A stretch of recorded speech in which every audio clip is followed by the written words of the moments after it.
Thank you very much, Free. Thank you very much, all of you, for being here this afternoon. I hope I will not make you sleep after lunch with another course that is pizza. And thank you online for attending this seminar. And of course, I thank the BrIAS for inviting me. So I cannot see. Oh, yes, just there. Okay. Doesn't work. So just a moment, because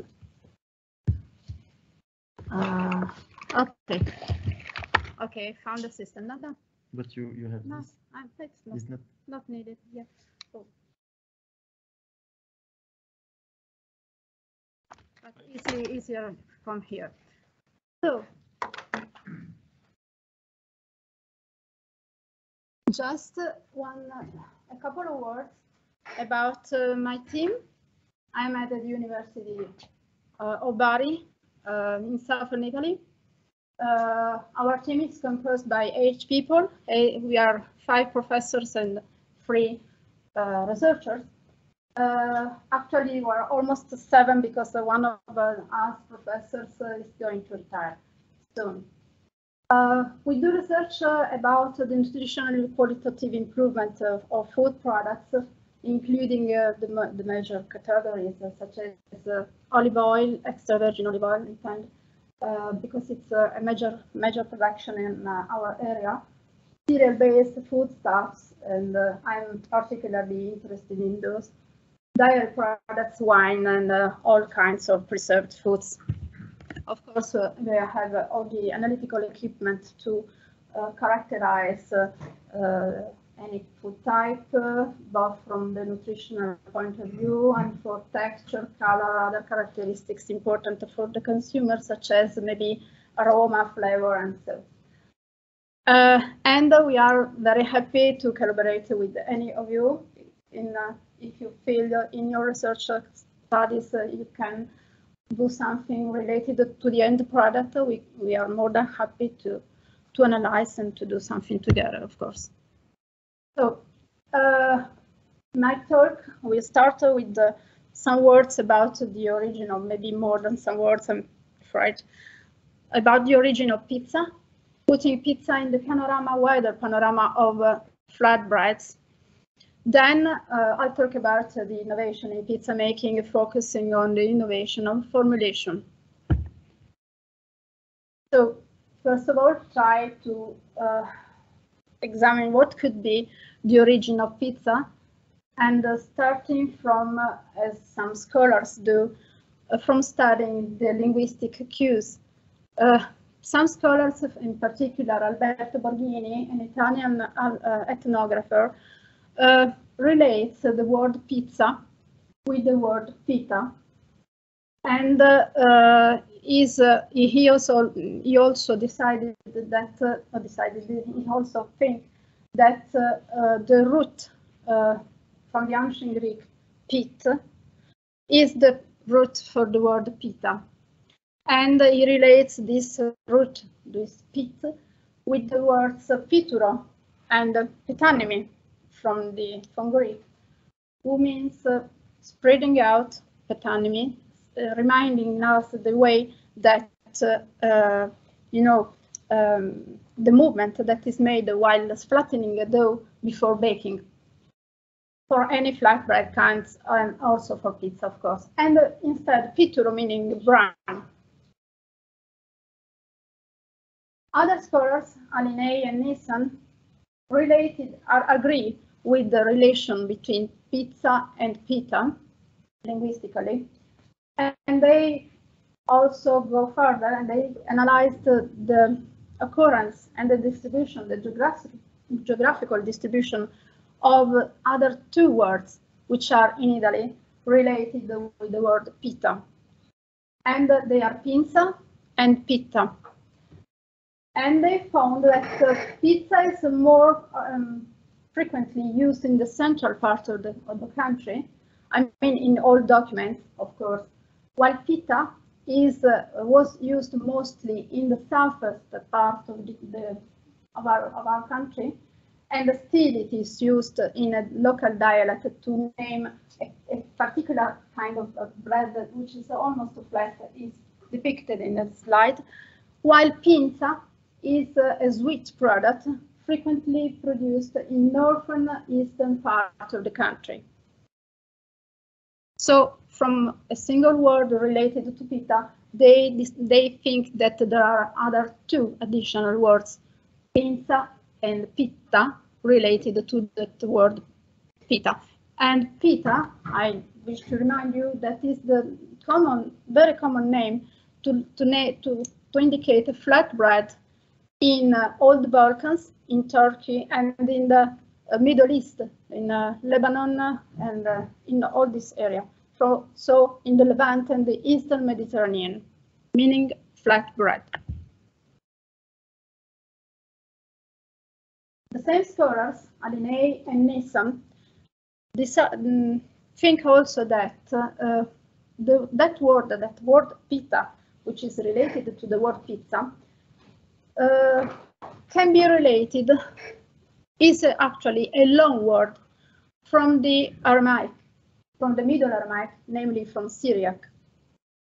And so they go back much before Greek, antique Greek language. And in this way, they shift the origin of the word towards the Fertile Crescent, which is actually a very interesting area, which is because it is actually the area where everything started when speaking about flatbread. You know, that area is actually simply the area where there is the center of origin of cereals. I mean, einkorn, emmer, wild barley, and later wheat. So it's reasonable that flatbreads originating there, because there was the starting material, and people used the starting material to prepare to something that could be baked and eaten. From that area, from the Fertile Crescent, flatbreads spread northern eastern area across Turkey, Armenia, Azerbaijan, towards the Xinjiang region of China, where there are the Uyghurs, which today still bake flatbreads. Then went east to the Indian subcontinent, went south across the Arabian Peninsula, and then also in North Africa, and then down, going very close to the Arabian Peninsula, just the sea to be crossed. And there in Ethiopia, Somalia, there is another center of origin for sorghum, for teff, for other crops locally produced, which also are used to prepare flatbreads. And then across all the Mediterranean basin. So coastline to Italy, southern Italy, Spain, southern France. We have some flatbreads in all these areas, and in the Balkans. So a wide geographical distribution of these breads across all this area. When could have started this process? Some scholars found during they are archaeobotanists, and during some excavations in northeastern Jordan, they found some particles in some fireplaces that were examined in several systems, for example, by microscopy, and they attributed these particles to flatbreads. There are many, of course, many excavations which have found flatbreads in fireplaces, but the interesting in this study is that they dated these particles 4,400 years ago, so much before the agricultural so-called revolution. The site was a hunter-gatherer site, so people hunting and gathered wild cereals. They sometimes used to bake the flour, so some porridge maybe, to prepare something. to be eaten. The microscope data show some voids, but these voids are very small, so likely not belonging to some leavened bread that was unleavened, therefore. While, you know, flatbreads can be leavened, unleavened, it depends. Probably these are just unleavened, just kneaded and baked, and the voids are very small, are just due to the air which is entrapped into the dough before baking. Should be larger to be attributed to some leavening process. It's too much for that time, probably. We don't know. So here there is a representation of the multitude of names that are given to flatbreads in the areas I told you before. So each country has many, not a single one. Because, you know, from the same flour, you can do 3 to 4 different types of bread, or as many as you want, depending on how you need, how thick you prepare the dough, how long you bake, other ingredients, and so and so. So it depends on a cultural factor, on local taste. And for example, in India, we have so many, because we have so many ethnic groups, each one with a specific taste for bread, so with a specific name and a specific bread.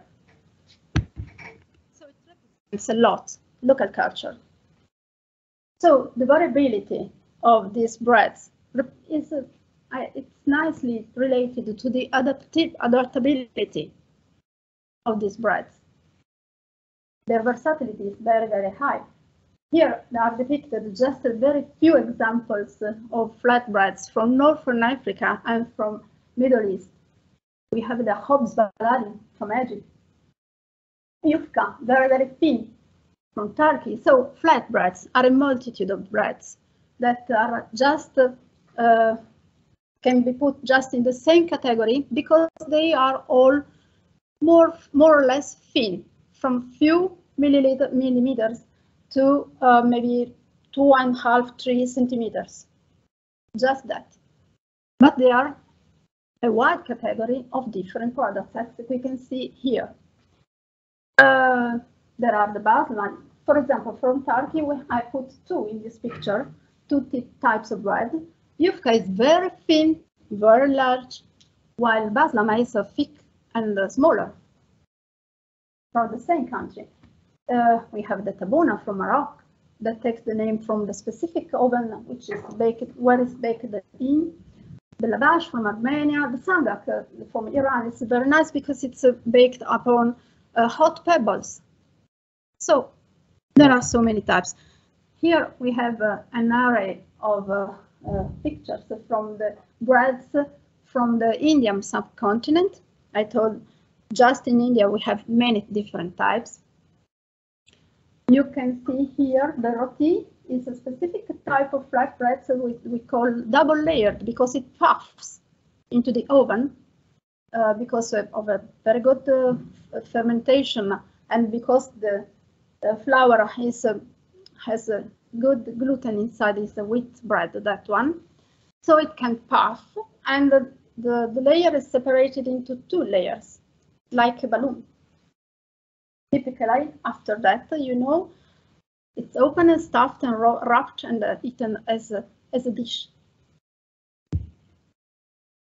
And in Italy, we have many flatbreads. Recently we are preparing a database. We counted about 50 types, including also garnished, not only flat and without any addition, without any other additional ingredients. Here we have some of the most famous, like pane carasau from Sardinia, piadina from northern Italy, from Emilia-Romagna, pita from southern Italy, the bread I told you before, morlengo, spianata, focaccia, and pizza.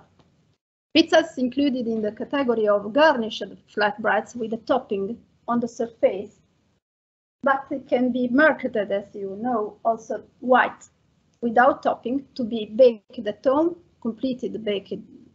People completed the baking step at home and added a topping. The topping, everyone more prefer more. So why are these bread flat? I mean, why they are thin? At the origin, the flours that were used to prepare these breads were probably gluten-free, or they contained very little gluten and weak. The wild cereals that were used, that I mentioned before, have gluten, of course, but no breeding occurred, so the gluten is a little amount and probably weak, not so good, isn't a good performance in bread making. So probably this is the main cause of not retaining well fermentation gas and remaining flat for the most ancient breads. In many cases, those breads were little or no fermented at all. Other important point, of course, if no fermentation occurs, we cannot have a loaf. And there was also an intention to prepare flat dough because it's easy to bake. It bakes fast, bakes in an easier way. I will show you why. And in many cases, when really no gluten flour is used, just a butter can be prepared and poured on a hot surface to bake. So necessarily the result will be a very thin layer of bread.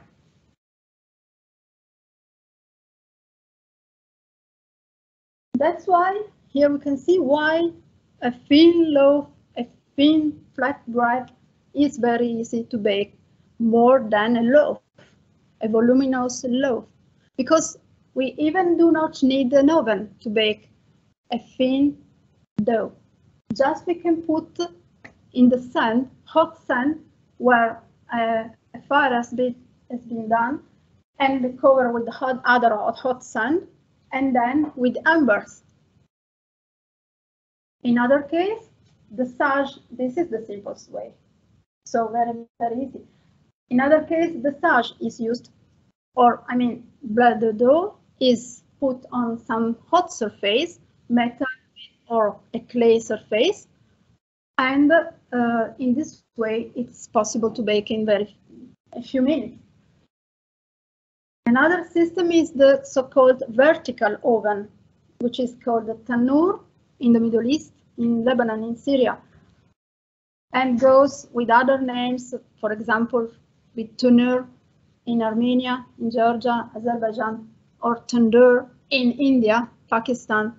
So, but it's almost the same shape. The shape is almost the same, maybe wider, a bit longer, but very similar in any case. It's actually a vase.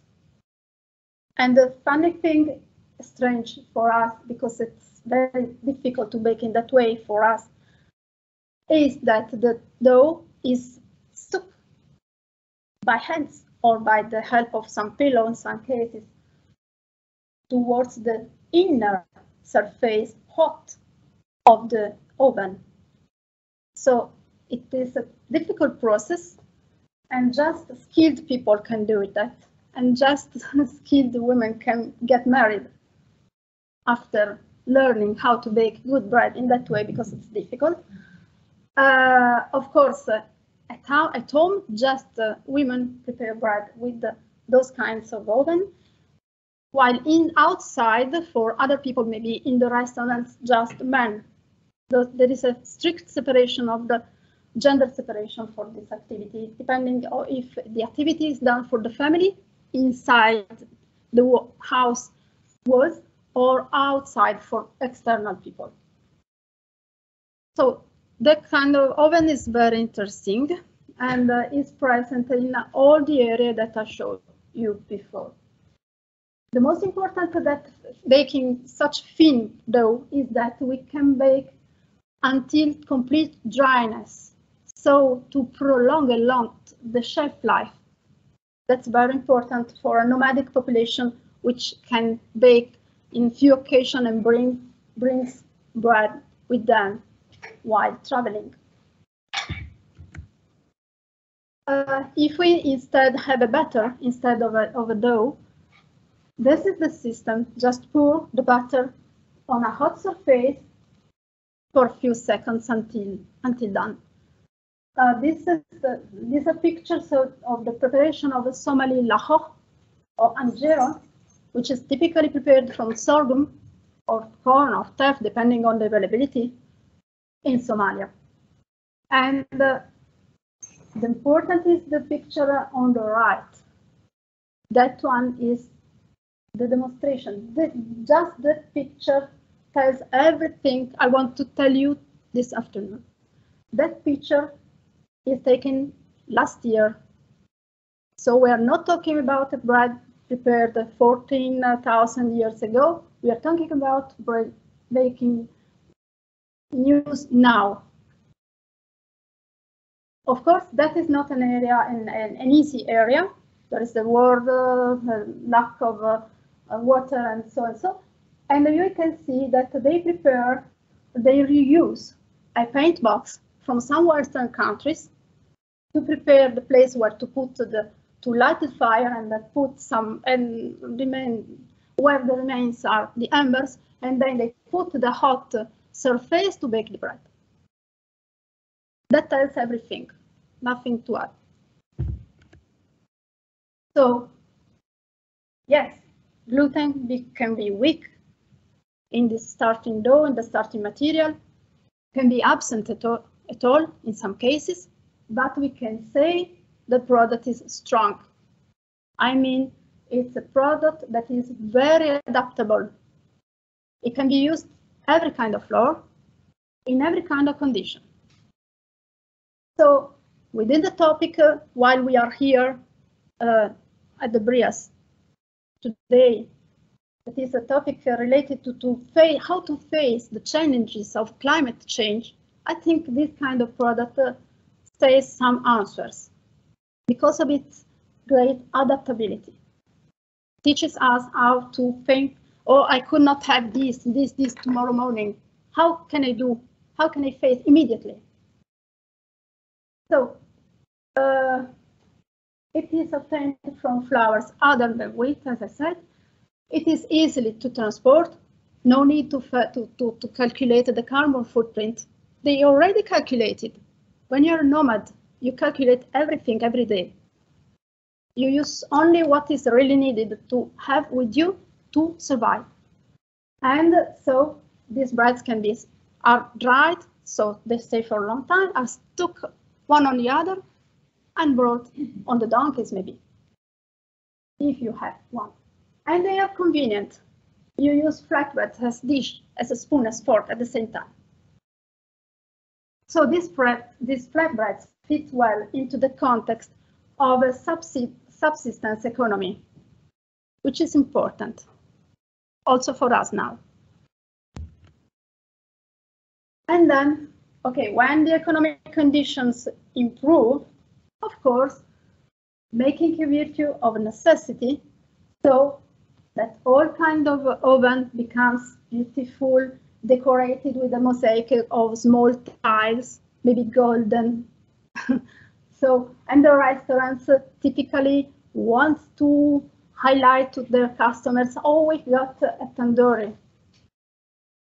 So they put tandoori in the sign of their restaurant, and they are proud to prepare food inside that kind of oven, which is intended not for flatbreads actually, but for big piece of meat, but also for bread, of course. The same situation we have in Italy for the pizzeria, the restaurants where pizza is baked. So these places are very proud to inform their consumers they own a forno a legna. That is the typical oven. Again, here covered with the tiles, small tiles like a mosaic, wood-fired. So people tend to think that pizza is better, more delicious when baked in this side of oven. Oh, David, it could be, and it's a rule from the EU. I will show you. So you know, when our economy is going well, the conditions improve, we tend to look back to the past, and what was a need becomes a tradition. It's important. It's a component of any company, and in the marketing is something important to say to the customers. But okay, let's have a look now more closer to the pizza history actually, and let's see when we have the first occurrence of the name of pizza in the documents. It happened in 1997 in a Latin document in central Italy in a town called Gaeta, where this document says that the bishop should receive 12 pizza at Christmas time and at Easter time, in addition with the payment of some taxes. The pity is that it's not said anything about how this pizza should be done, but the word is recorded in that first document. Later, we have to wait until 1517 in the cookbook of the chef, the personal chef of Pius V, the Pope, which is Bartolomeo Scappi, to have another mentioning of Neapolitan pizza, and there it said that it was a sweet product, so stuffed with the figs and the raisins, not very far from what we call pizza today. But in 1858, we have the first mentioning of savory pizza by Francesco de Burquer, who describes the preparation of a pizza topped with the mozzarella cheese. And later, in 1889, when the Queen Margherita di Savoia came to Naples, southern Italy, she lived in northern Italy. Of course, she was offered the most delicious foods to eat, and a pizzeria prepared for her a special pizza topped with, as we can see here, tomato and basil and mozzarella, with the colors of the Italian flag. And she enjoyed the pizza that then received her name in honor of the Queen Margherita. So it was born the Pizza Margherita, which is actually the most famous pizza everywhere, the basic one, but also the most famous. Then from Italian food, pizza became rapidly a global food, because we can say that the US are the second country where pizza is born again.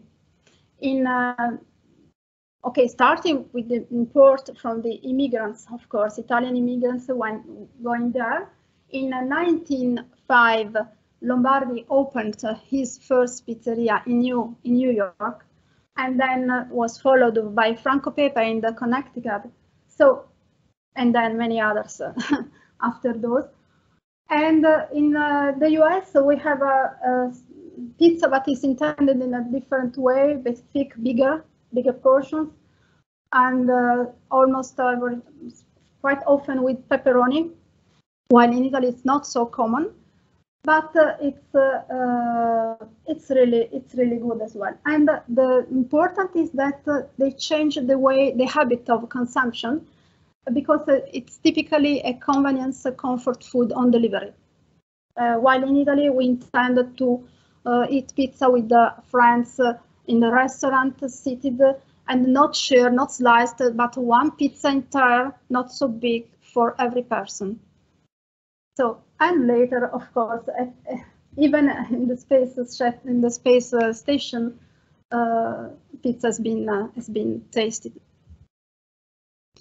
So pizza is a very versatile food because it's very adaptable to the diverse, as any other flatbreads I said before, to the diverse tastes and culture and eating habits.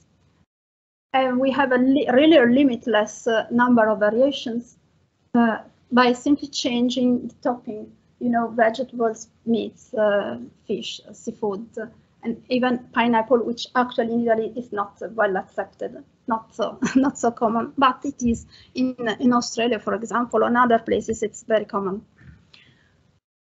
So in this frame, the European Union awarded a TSG mark to pizza, meaning the traditional specialty warranted to a particular kind of pizza, the pizza made in the Neapolitan tradition. Meaning what? Meaning the pizza which is made with some specific ingredients, which are listed here: water, wheat flour, baker's yeast, sea salt, tomatoes, extra virgin olive oil, only extra virgin, mozzarella, and fresh basil. So more or less pizza margherita. And the other additional point is that it's mandatory to do it to bake it in wood-fire oven, because this depicts the traditional process and the traditional ingredients. No, doesn't mean that we cannot do pizza in a different way. We do, but we don't ask for the mark on those kinds of pizza. Just that. And later, in 2017, even the UNESCO awarded the title of Intangible Cultural Heritage of Humanity to the art, they say the art, beautiful, the art of pizza making, meaning the combination of gestures, visual expressions, and ability to handle pizza dough by the Neapolitan pizza makers, which are called the pizzaiuoli. Because, you know, sometimes they even do some acrobatic movements. There are also some national competitions for the best one. So it's a combination of things that goes beyond some certain maybe gluten strength or technical parameters. Included some other things which are more or less cultural. So about innovation, okay, there are several innovations in pizza, but actually not so many papers.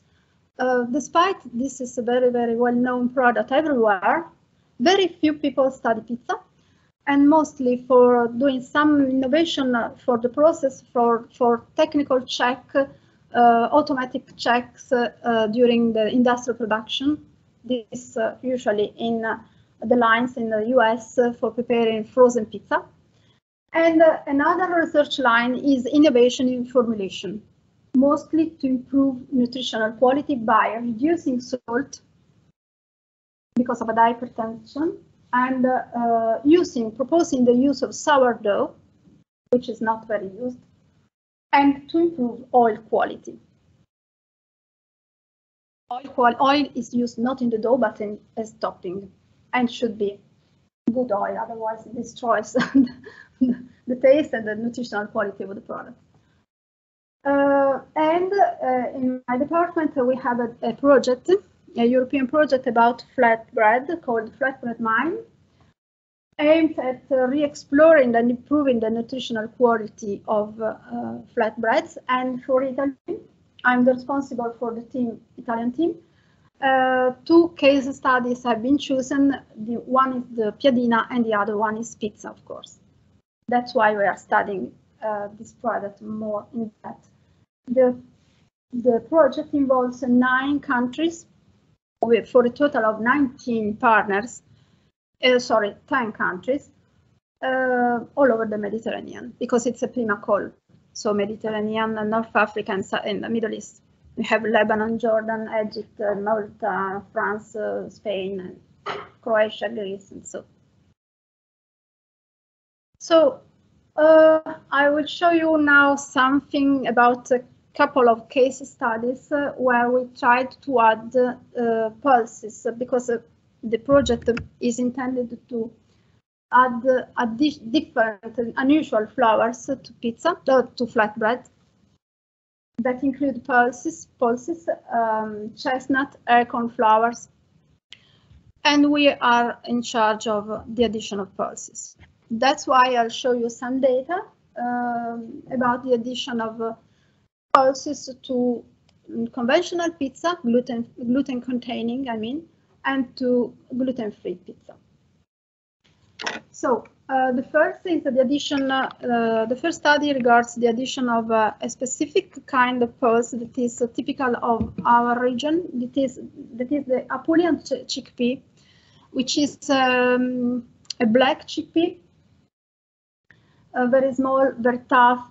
That it's at risk of genetic erosion because it's so long to cook that people nowadays don't want anymore to use it in the kitchen because it's boring to wait so much, and it remains tough at the end actually. So now the taste is changed and people don't like anymore.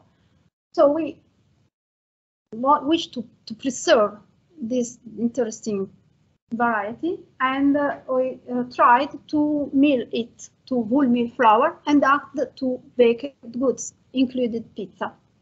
We added to focaccia, to bread, and to pizza crust, of course.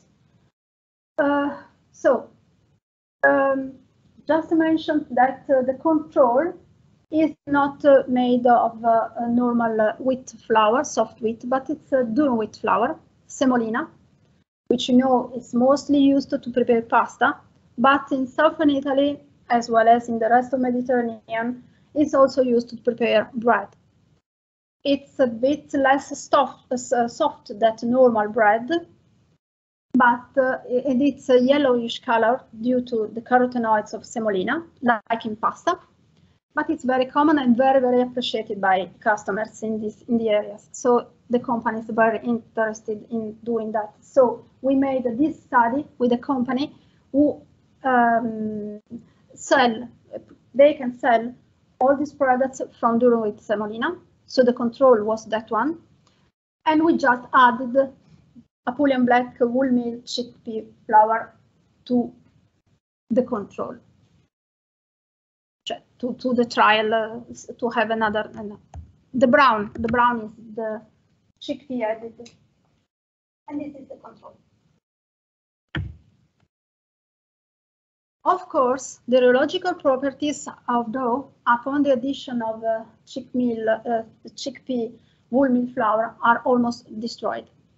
They worsen a lot because whole meal of chickpea contains a lot of fibers.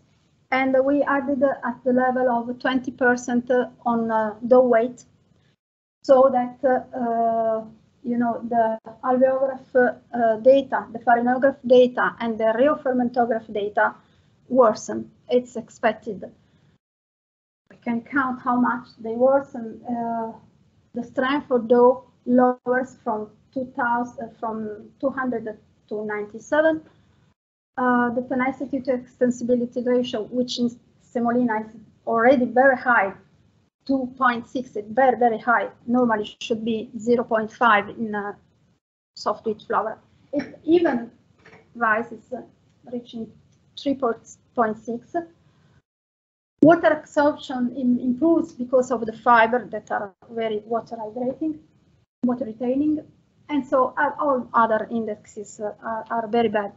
But in fact, we can, without analysis, we can see that the product is worse than the control from the technological point of view. It's smaller because it doesn't extend so well when needed because of the fiber. Because chickpea is no gluten containing, so gluten is diluted, and it contains also fiber with interfere with the gluten network. So it's obvious that the fortified product is technologically worse than the control. And of course, we can see also the color dramatically changes, becomes brown. But today, consumers in general are more open to accept unusual color, unusual texture, if they are aware that is a healthy product that contains more fibers, that contains more bioactive compounds.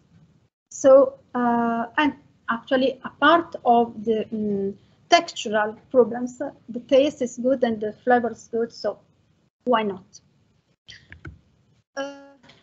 And from the nutritional point of view, we of course increased the content of fibers so that the source of fiber claim can be inserted in the label according to the EU regulation 1161/69, and the company is very happy with that. And the product also contains more bioactive compounds than the control and has an antioxidant activity in vitro higher than the control, and that's very good. Why anthocyanins? Because I didn't tell you before, but the black coat of these chickpeas is due to the anthocyanins so concentrated that they are red usually, that they become dark violet, so similar to black. So that's why the presence of the anthocyanins in the product fortified with the chickpeas. So another case study was the addition of lentil flour to gluten-free pizza. Sorry.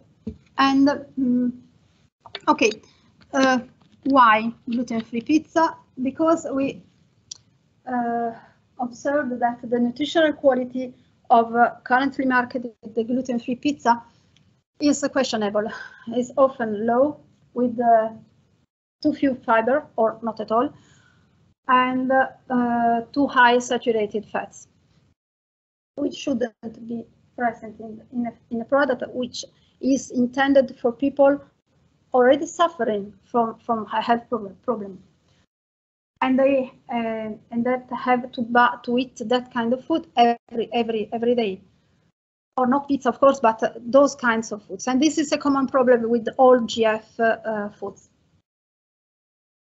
Another point is that currently marketed GF pizza is usually more similar to a cake than a real pizza. I mean, it's crumbly, not very elastic, and so we wish to improve the nutritional quality and also the technological quality. And there are no currently gluten-free pizza added of pulses flour, which are gluten-free. So, how to structure usually a gluten-free dough? Just increasing at the optimal point its viscosity. Viscosity is important to retain fermentation gas. Should be right. Should be not too low, otherwise the gas escapes from the dough, and we obtain a very thin product, not good, not spongy. And this is for bread, but for pizza is the same. And if the viscosity is too high, okay, we retain gas, but the expansion in volume is decreased, is blocked by the excessive viscosity. So how usually the ideal viscosity is obtained? By simply adding hydrocolloids to the gluten-free cereal flours, which could be rice, could be corn, typically. And such hydrocolloids are just polysaccharides or GANs, such as hydroxypropyl methyl cellulose, which is widely used, coded as E464 because it's an additive, classified as an additive, or xanthangum or guargum. And the situation is that consumers now, in Italy at least, are very aware of reading labels, and they don't want to see additives, possibly. So they search for a clean label. That's why we had the idea of pre-gelatinizing the starch of pulse flours, because these flours can be extruded cooked with average results, not as good as maize, not as good as corn, I mean, not as good as other typically extruded flours, but also pulses can be extruded. and during the extrusion cooking, the starch gelatinizes, and so we obtain a flour after the process that can give rise to a viscose system upon the addition of water. So to substitute the hydroxypropylmethyl cellulose, this is the processing steps. These are the processing steps of the extrusion cooking process, because that was done at a local mill, which owns the plant for the extruder cooker, also because it's planning to sell pre-gelatinized pulses flour, so we collaborated with them. And if we look at the Mixolab profiles, just where there are the red arrows, we can see on the left the extruded cooked lentil flour profile, on the right the native. Just where there is the red arrow, we see that the curve is much higher than the other, meaning just that the viscosity of the extruded cooked lentil flour is very high compared to the native flour when we add the flour to room temperature water. And if we go on with the heating the system and we do the viscomyelography on a profile, we see that at the end of the analysis, when there is a cooling step, cooling some gelatinized starch generally causes a retrogradation, which is the main cause of bread hardening. And we can see a difference in the height of the curve in the two flours, meaning simply that with pre-gelatinized extruded cooked lentil flour, we delay retrogradation of bread. That is very of retrogradation of starch, which is very good for baked goods. They can stay longer time soft. So the reformulation of our pizza was done by adding 10% on dough weight of extruded cooked lentil flour, and compared with the native one to verify the differences, and with the control. But I have to say that, of course, we didn't use the additive hydroxypropylmethyl cellulose when we used the lentil flours, and the control recipe was optimized by us because we wanted to prepare also a control pizza gluten-free, without added fats, without sugar, improvements, emulsifiers, enzymes, all those things that make so long the ingredient list of this pizza currently marketed. And on the right, we can see the result, the 3 pizza crust. So they're very similar in appearance. And they're listed also the analysis that we made, of course, textural, sensorial, and consumer tests. We keep the addition level to 10% to learn something from the lesson of the addition of chickpea flour, because probably 20% was too much. So we reached an increase of proteins, which allowed the company to add the claim source of protein according to the current rules, which can be inserted when more than 12% of total energy comes from proteins. You see, it's not such a dramatic increase in proteins, because actually the durum wheat semolina is a high protein compared to soft wheat flour, contains more proteins. We started from 12.5 proteins in wheat flour, so quite high for those kinds of materials. And we have also an increase in bioactive compounds, a significant increase in carotenoids specifically, and so we had also an increase in the antioxidant activity when lentil flour was added. About the technological quality, we are happy that to see that the pliability, which is a very important feature of pizza, which should be flexible, not crumbly, was in a pizza enriched with the extruded lentil flour, was very similar statistically with the control. Instead, native lentil flour not. We had a variation in color compared to control because lentil was reddish, orange, so expected. And we hadn't significant differences in the baking-induced dimensional variations. Then we had the sensor evaluation. We had at a local bakery with people currently used to eat pizza.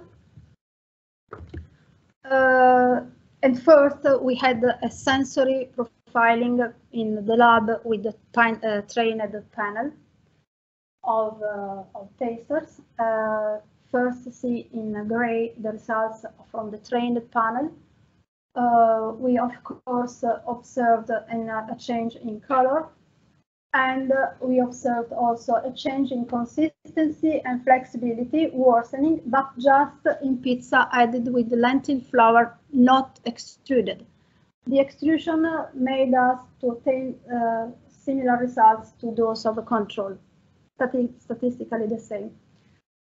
In green, we have the results, the most important in my opinion, about the consumer liking. We submitted the pizza tasting to 100, more or less 100 of consumers, and they appreciated the pizza with extruded lentil flour as the control.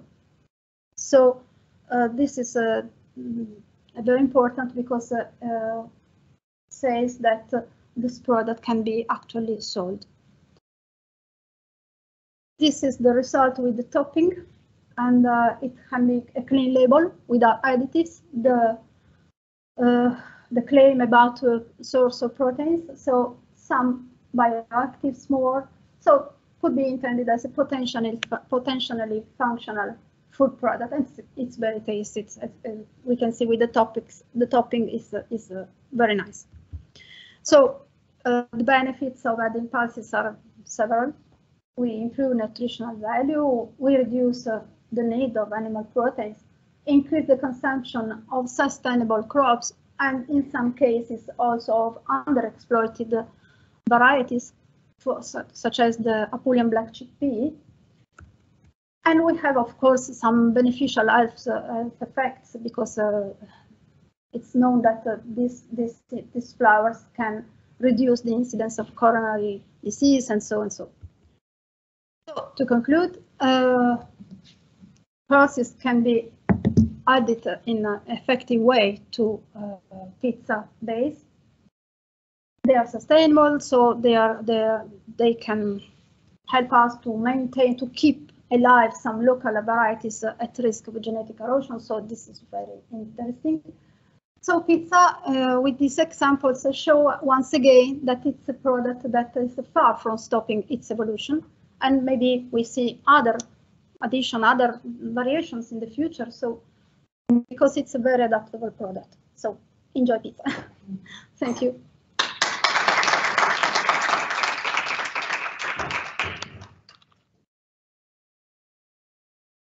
Thank you, Antonella, for an inspiring talk that I think also very nicely brings together both the past and the present in this long-term evolution of flatbreads and pizzas.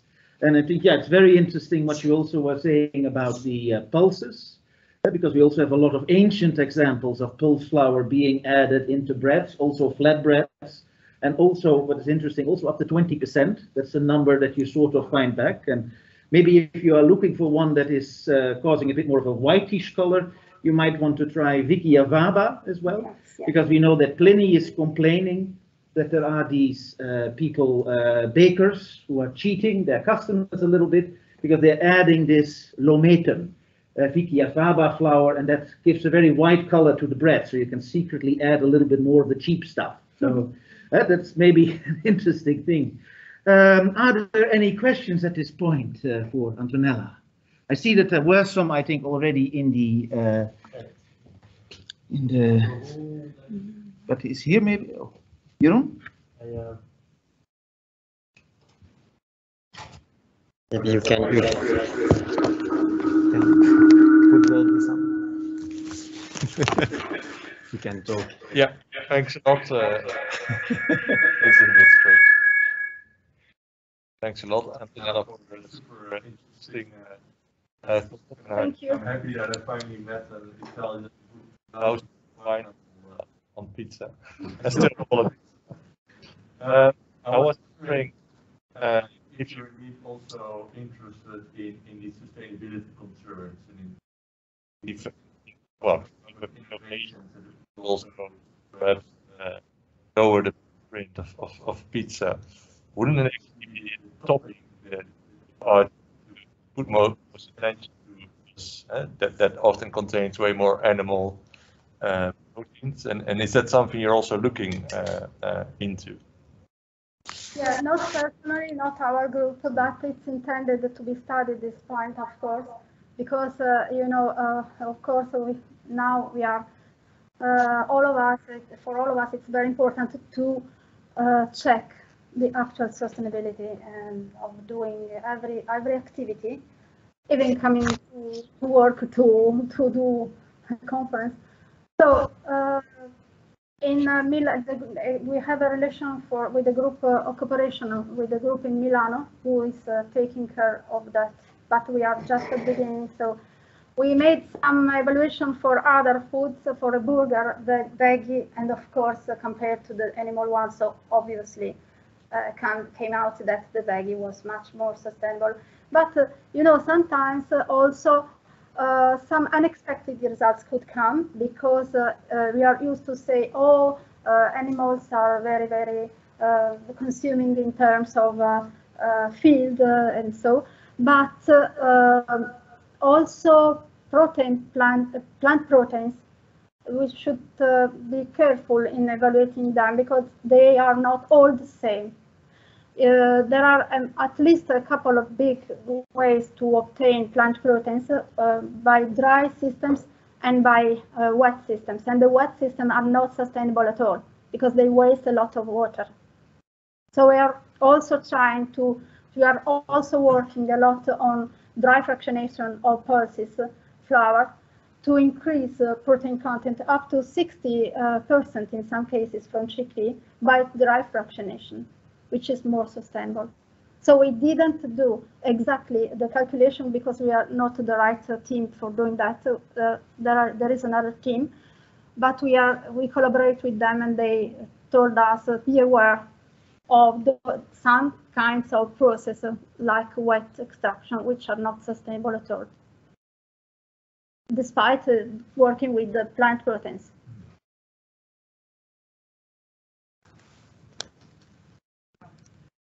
Thank you, Antonella, for this nice talk. I have a question for you. So, was the sensorial test done only on Italian people or international people? Because people from different countries can have different preferences for food, so maybe they do not respond the same way. Italians are open. I don't know. Curious. Can you rephrase maybe the question because? Yes, Michela Schiavone is asking if we included in the sensory profiling also. I mean, Michela, you intended the consumer test? Yeah. Yeah. In the consumer test, we included also international customers and consumers. No, we didn't, because we had we worked with a local company, big enough but local. And our aim was to test the acceptability of local consumers, because this kind of pizza has to be sold, prepared and baked and sold immediately. Not stored, not frozen storage line, not industrial types, not yet. But in another project, we are working with the intention of selling pizza abroad, frozen, and in that project we didn't do at the moment is planned to include also international people from a panel of countries, because there are different answers, of course. The tastes are very different. So. I think we have to turn the sound up here again, because I think people. Yes. Then we also have some questions I see on Teams. Yeah. I see that Seth had a question. We first had a comment about the batter that you were showing on the paint can, that it was, he asked if that was injera with Tef, and that was the case. Yes. He's asking, Antonella, you said something about sourdough pizza. Yeah. What was it you said? So sourdough is, may I keep this because I think. Yes. Sourdough is not used actually, not in the Neapolitan area, not in Italy. It's a proposal from the research because all of us know that sourdough improves digestibility, improves aroma, flavor, and so on and so on. But actually in pizza, since there is a topping, a very tasty topping, not in bread, we can perceive the difference in flavor about imparted by sourdough. In pizza, I can, but not everybody. So the companies are not so happy to add this step, which is a critical step because it's difficult to handle the sourdough. So we are trying to sensitize towards the importance, nutritional also importance of using sourdough, but they are not so prepared to do it now. And about the injera, yes, the injera is the Ethiopian name. I showed the bread.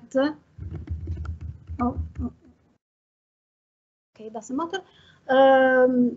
I showed the Somali version called Anjera, and Lahoh is almost the same. Seth noticed the similarity. But you know, almost there is a conflict between Somalia and Ethiopia now, so it's very difficult to say they eat the same bread. If I can say, they are fighting each other, so there is a difficulty in say we have the same bread. But actually they are very, very closely related because they are neighbors. The starting material is the same, the process is very, very similar. Thank you. Then I see another question from Seth. He asks, are clean label and functional food product official EU regulatory terms? Yeah. No, clean label, no, just marketing. No, sorry. European Community, European Union release the nutritional claims, for example, high source of fiber or high in fiber, source of protein without sugar, no added sugar, all these nutritional claims, and also the health claims. Clean label is something more commercial. It's not a real definition. Okay, no. Thank you. Are there, I see David has a question. Yeah, I just wanted to also add that this is true for sourdough, more common on bread, but when it comes to pizza, good luck with that. Because it has like a huge variability to that. Yes. That's the major reason why people tend to not do it. The other reason of, the question I wanted to ask you, I kept hearing my father saying, making bread or pizza is not that easy. At the end, you do it with what the place offers. The place? You just do it with what the place, the geographical place offers you. Yes. Now, question is, do you think in future we might be able to add something else, which is like now you show pulses, can you also be like a lignocellulose derived stuff like fibers or lignin or other things like that? Do you think it might be possible for adding inside or not?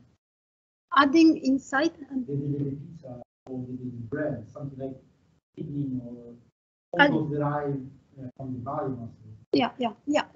For sure, we can add almost everything to any baked good. We will talk about the addition of food industry byproducts in my next conference on upcycled food.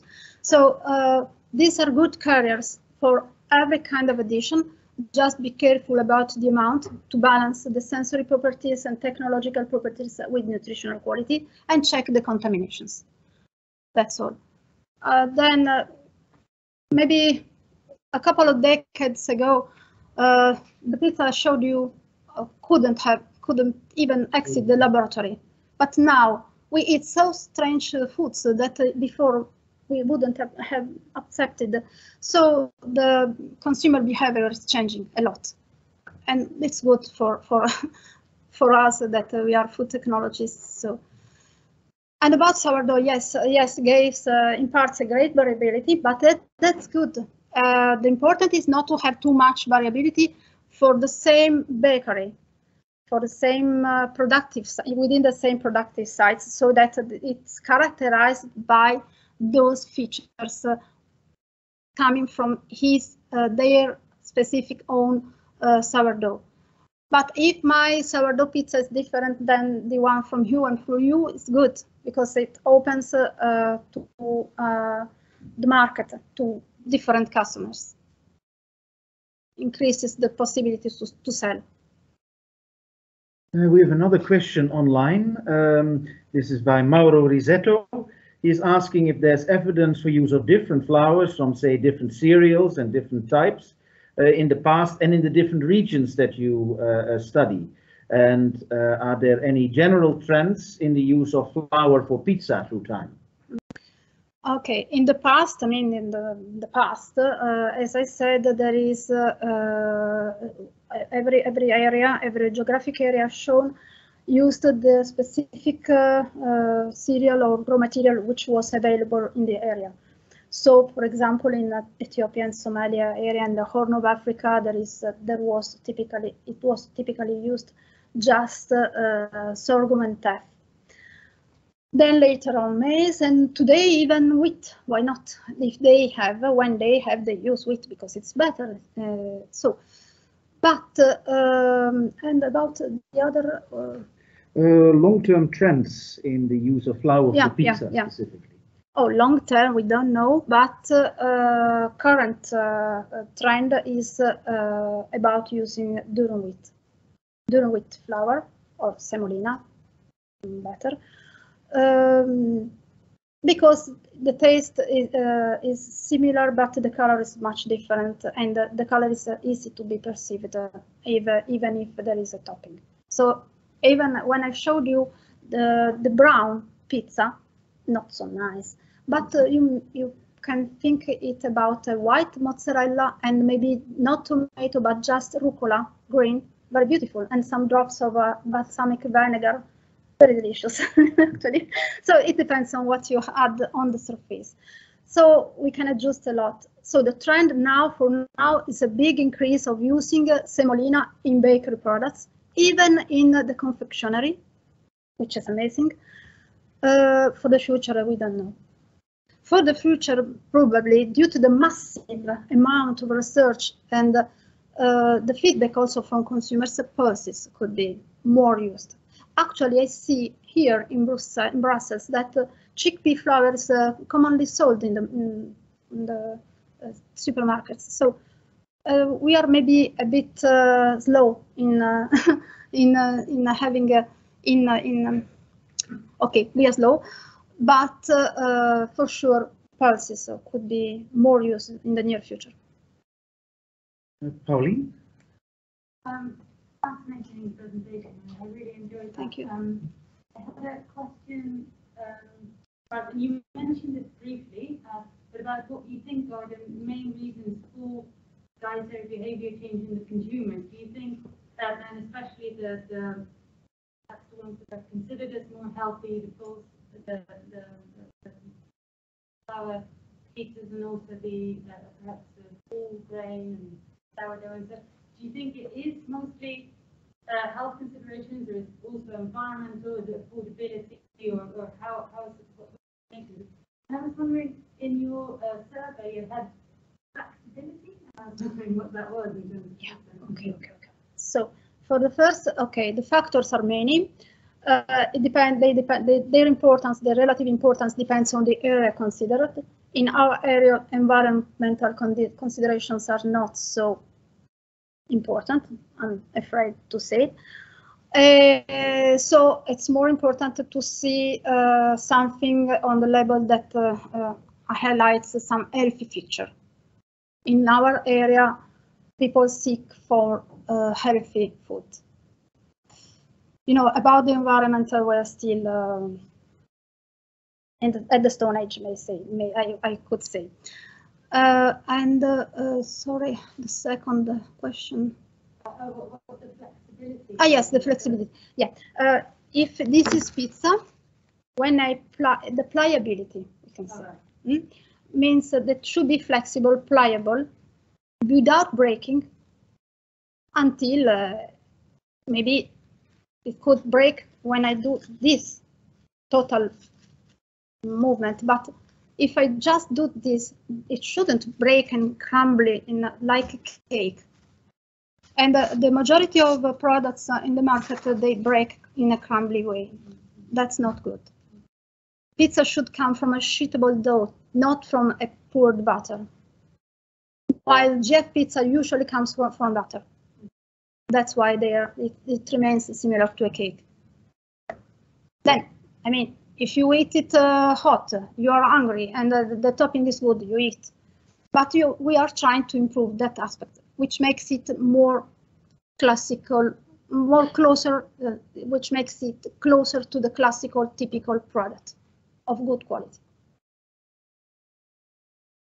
Randall? Thank you. You mentioned this interesting study of bread production.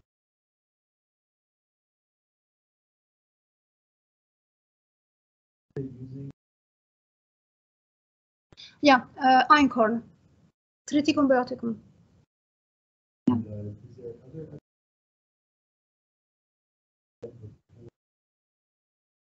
No, the only one. I've been asked about that study on the excavation made in northeastern Jordan, where flatbreads was found. If there are other studies, with this evidence is from that age, much before the agricultural revolution. No, it's the only study. And the cereal used was einkorn. So these are small grain flour content. What was this? Actually, me too. I'm not expert in the field. I'm happy they found, because I enjoy that study. But I just report the evidence. The evidence that there are particles which can be analyzed by microscope, even sizing the size of the voids, and to assess, okay, was needed and was something baked, okay, this is possible.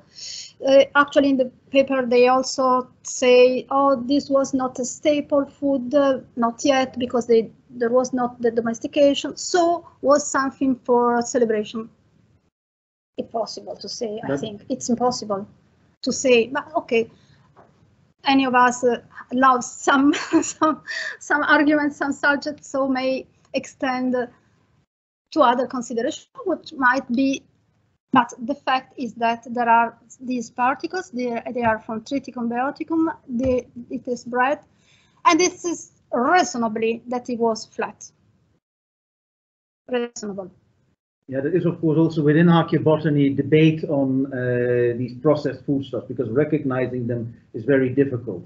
So you may often be able to say that it might have been processed, with the emphasis also on might, but to say that it's bread is much more difficult. So there's still debate on that sort of methodology, to what degree you can do that. Yeah. I saw Annette at the hand. Well, it's just a comment on them. For that particular study, they actually did find identifiable seed remains, which is why they were able to come down to wild einkorn. But I was just going to say something similar to Fritz's, that when we find these remains in archaeological context, they're very difficult because we can often tell they're coming from cooking context, often with other burnt food remains, and they look like this mushed stuff, and they're charred. You can see sometimes fibers depending on your how close you zoom in, basically. And there are people now working on a methodology to try to get towards, well, how do we identify something like a bread as opposed to a burnt drop of porridge or something. And what they're seeing with things much later than pre-domestication, of course, but that bread products have a little bit of layering, a little bit like a stratigraphy in these remains that indicate the pressing and the molding process. So that's something that in archaeobotany is being developed, and unfortunately too slow, but we have a lot more of these remains, and they need to be published. So just a comment there. Thank you. Okay, I think in that case, I would like to thank Antonella again for her talk. And, Thank you. Move to the next speaker.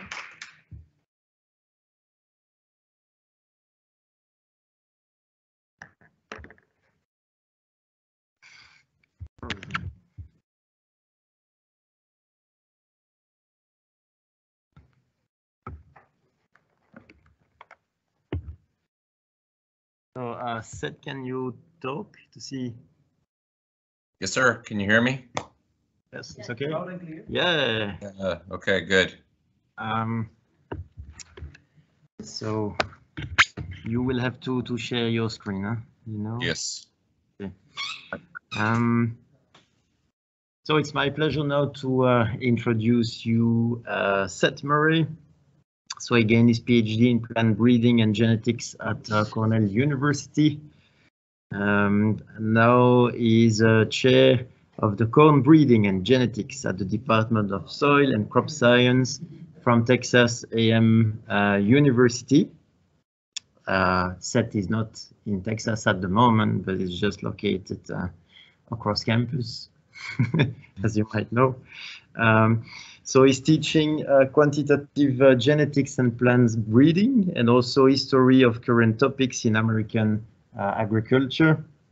His research interest is on improving the productivity, sustainability, and quality of agricultural production, with a special emphasis on maize. And so he's using different approaches, field phenotyping, quantitative genetics, and is also an expert in statistical modeling, as some of you have experienced recently, witnessed recently. Seth is also the founder of the Plant Phenome Journal. This is an open access journal from the Crop Science Society of America and Agronomy Society of America. Fun fact also I found about Seth when I Googled, he got a prize, so he's Eagle Scout of the Boy Scouts of America. Is it true? That's true. Yes, in '98. Seth, the floor is yours. Okay, thank you. And if somebody wants to send me a text or something, if there's any problems that happen, I'd be appreciative, or just interrupt me. Yeah. So you can see and you can hear, I take it, Christian. We're still stuck on the Wicked Witch with the pizza. Okay. You want me to reshare? No, I'm gonna close. Say goodbye to the Wicked Witch. Yeah.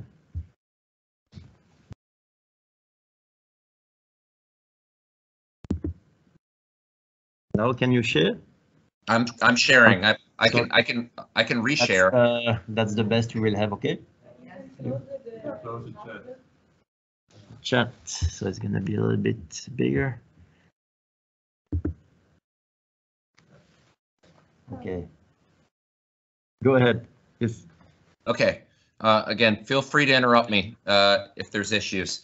So thank you guys for having me. Real pleasure to be here. I'm sorry I got COVID. I'm I'm moving in the right direction from the self-tests here. So I was thinking today, but it's probably gonna be tomorrow when I'm finally testing negative. But I feel great. So thanks for all the people who expressed this. Uh-oh, what's going on here?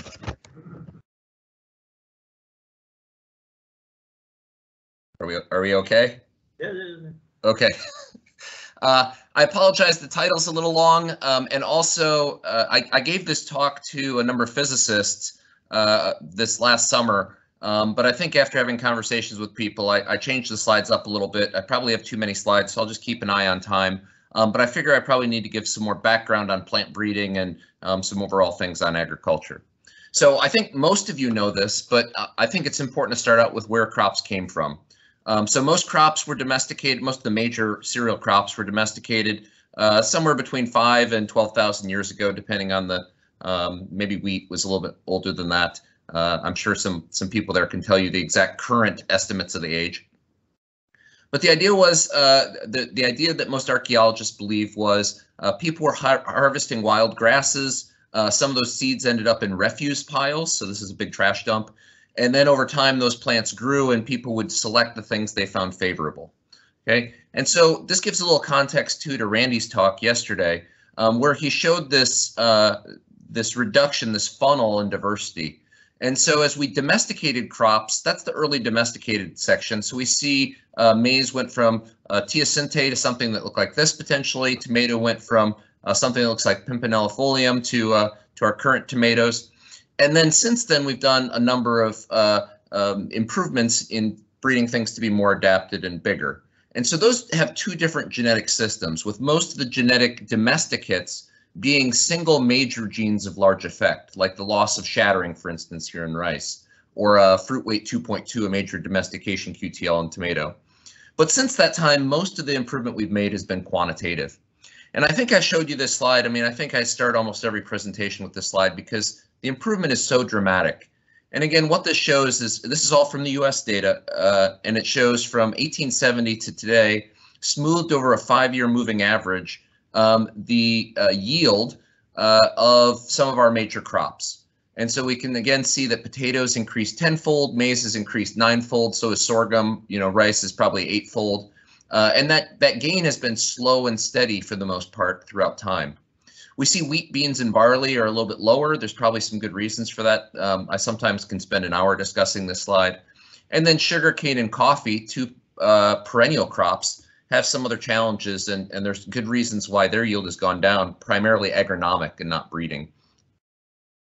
So I work in maize, and Antonella was kind enough to call it corn. I think only Americans call it corn, but maize is the most important crop in the world by area and calories and volume. It's also the most important crop most years in the United States, with a $51.5 billion value. I'm sorry I didn't convert this to the metric system. 89 million acres is probably 35 million hectares, and 404 million tons. I can't do that conversion in my mind. Now this corn is primarily feed corn. If we think about vegetable corn, which is what a lot of the Asian market would call it, or fresh eating corn, that's sweet corn. That's a much smaller value. Sweet corn is only used for human consumption, whereas our domesticated corn market is used primarily for feeding livestock. It's also used for ethanol, and then there's a lot of food products that derive from it, from corn syrup to corn oil. So what I want to tell you a little bit about is the research trajectory and what plant breeding has done. And the first thing I really need to make a comment on here is that it's really the public sector that increased the farmer maize yield. And there's some various, synthetic fertilizer we can argue is primarily in the public sector, but certainly hybrid vigor from Shull and East. And then some of the more recent discoveries, such as B73, which was created at Iowa State University, DNA discoveries, genetic maps, and then most recently genomic selection and phenomics. And up until about 1976 or so, when B73 was developed, the private sector had their own breeding, but most of the breeding was done at public universities. So at land grant institutions, of which in the US, every state has at least one, California has 2, There was almost always a public corn breeder until about the mid 70s, and then we started seeing it drop off. And this idea that that it was a mature technology and that industry would take over. That's created some problems that I'm going to show you. So you're going to see multiple of these yield trend graphs, right? We want the line to go up. We want yield to increase. Yield has historically been the thing of major concern for feeding people. And what we see here is the black line is the United States, what I showed you before, that 9-10-fold or 8 to 10-fold yield increase. But right around this period here, 1995 or so, we start seeing the red line, Texas, diverge from the black line. And the reason the red line in Texas increased so much here is because there was a lot of irrigation wells drilled. So all of a sudden we went from this arid, hot, dry environment to having water to irrigate those crops. But about 1995, our yields started stagnating, and we've published a couple papers showing that that's happened, and I'm going to tell you why here in a minute. For those people who don't know, this is my only picture I'll show you of it, but we breed inbreds. So these plants are genetically homogeneous. They don't have any variation in them, or less than 1% variation. And we cross these two to make a hybrid. And so farmers grow hybrids, but plant breeders pretty much breed inbreds. And so down here you can see the difference between the inbreds, especially an inbred grown in an inbred that was developed in the Midwestern United States, and how poorly it does in Texas versus something developed in Texas. And then the hybrids do really well. So one of the major reasons that we see this loss of yield in Texas and throughout the South is because industry has consolidated immensely. And they've come up with this idea that it's most economically efficient for them to develop mega varieties that they can grow throughout the United States. So this is the plant hardiness zone map. So this just gives sort of an indication of climate zones. And so College Station is here. We're going to -5 Celsius tonight, but it'll be really one of the first times we've had a hard freeze all year. But if you look at these climate zones, the plant hardiness zone map, and compare it to the corn adaptation zone, you can see the only place that they align is really in what we call the corn belt, or where most corn is produced in the United States. For the entire southern United States, they just group it as one area, and they say it's 120 plus day. This is really interesting to me because if you compare that to soybeans, in soybeans, the southern tip of Florida and through the deep south actually does differ, but in corn they just group it all as one. And so they're breeding for all of this southern United States area as one mega environment, and so the varieties just are not specifically adapted. So overall in agriculture, and this applies not just to corn breeding, but to everything from animal production to hay production to you name it, and I think most of you know this, crop production and management are really hyper-local. So we can't scale technology like they do a cell phone, for instance, right? We have the landscape scale and the farm scale, but even down to the plant scale, we'll see plant-to-plant differences based on environment and the conditions that those plants are experiencing. And so to have this idea of we're only going to breed one variety for the landscape scale has some genetic concerns for food security, but also is maybe not the most efficient way to produce food. So this is the big challenge, because of course to breed something for each of the hardiness zones is going to take a lot more effort and a lot more specialization. And you know, economies of scale like to scale. I showed you this last time, but most of the time I'm going to talk about yield just because that's what plant breeders talk about. But I want to assure you that that's no longer what we care about. We care about a lot of things. So yield is a proxy for all the end use traits we care about. I was really happy to see, you know, Antonella talking a little bit about flavor and texture and, you know, some of these things that we care about, because breeders do want to breed for those. But at least in the United States, most farmers get paid by the amount they sell. They don't get any type of quality premium for a lot of foods. They just get docked if the quality falls below something. And so that creates some disincentives to breed for quality. But I think we're seeing, especially in Europe here, a lot more interest in breeding for reduced input use or ecosystem service provision. And so all those things are certainly selectable just as yield was. So I just want to reemphasize that, but I'm not going to really talk about any of those specifically. So one of the challenges for plant breeders and for our whole food system is that the pace of change is really slow in plant breeding. So when I talk to engineers, as I do a lot and show them this slide, you know, we went from this blackberry bold to I'm sort of a Samsung fanboy, so we went for this in 7 years, right? And that's a dramatic improvement. In maize, we go to 1 new variety in 7 years. So we got to have lots of things in the pipeline at all times. But if all of a sudden the climate radically changed within a 5-year period, we would not be able to react to put something out there in time, because even after we breed this, there's scaling up issues to get that seed in sufficient quantities for farmers to plant. And so we really do need to be thinking further ahead as plant breeders than maybe engineers do. I use this just in my education of master gardeners, just for people who may not be familiar. Corn actually has 2 different parts: the tassel, which you don't see unless you visit a farmer's field, and then the ear, which is what we eat, and it's got the silks on there, which are where the pollen is placed. Try not to use too many technical terms here. In sorghum or milo, the flowers there are perfect, so both parts are together, and so that changes how those types of crops are bred versus corn. So this is one of the reasons corn has been a model system for a long time, because it's really easy to make crosses between one plant and another. So what we do, is there a problem? I'm hearing some. You guys okay?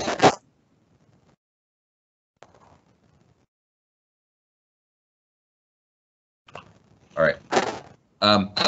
So what we do is we put essentially a female condom over this ear before the silks.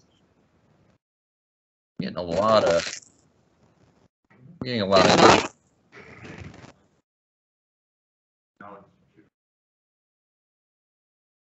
Okay.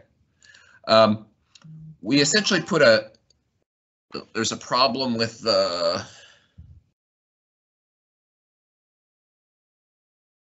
There's a problem with the microphone.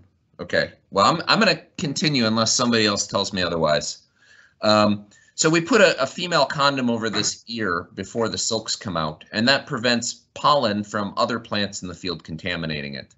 And then we go through with paper bags and we manually collect pollen from one plant and we pollinate the same plant if we're selfing it and inbreeding it, or another plant if we're crossing it. So in a self-pollinated crop system, it's more difficult. There's various ways you need to sterilize it to make crosses, but these are much easier to self-pollinate. So just the big 30,000-foot view, as we call it. So we're developing inbred lines where we're selfing these individuals and trying to make them homozygous. And then we cross 2 inbred lines from different populations to get that heterosis or hybrid vigor. And then we put those in yield trials to identify which the best varieties are in the field. And then ultimately, we're only going to advance the best material. So as I mentioned, yield, but it could be for other traits as well. So as we look at what plant breeders have done over this long period, and 50% of the gain is due to plant breeding is the estimate, we've really moved from this art or this prophetic gift of breeder's eye to objectivity. And I just sort of generalized here some of the changes that have come, but a lot of the major companies now have said we don't have plant breeders in the field who make selections. They basically use objective data at this point, and that objective data can come from DNA, which I'll talk about in a minute. It can come from their plot combines or their equipment to collect information, or increasingly it's coming from genomic prediction and phenomic prediction methods, which I'll talk about today. So here's some natural genetic diversity in maize. This is from the collection at CIMMYT, which is in Mexico. This is the world collection. And you can just see the tremendous amount of diversity. So just as there's phenotypic diversity here we can all see, there's also cryptic variation, and that's a lot of what Randy was talking about yesterday, that underlies this, that we'd like to access for improving drought tolerance or improving pizza. But we can't access it if it's in something like a popcorn, for instance. You know, if there's a great gene for texture of pizza and it's in a popcorn, that's never going to be efficient to grow. So how do we access those traits? That's part of the question. So one way we do that is by making crosses, and this is just a really simple diagram.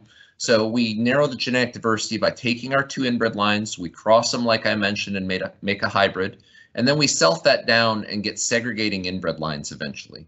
And so from these segregating inbred lines, we can select new varieties. but we can also conduct genetic mapping. So as we think about these biparental populations, we call them, bi is 2, so with 2 parent populations, these 2 parent populations are a very narrow slice of all of the genetic diversity that's out there.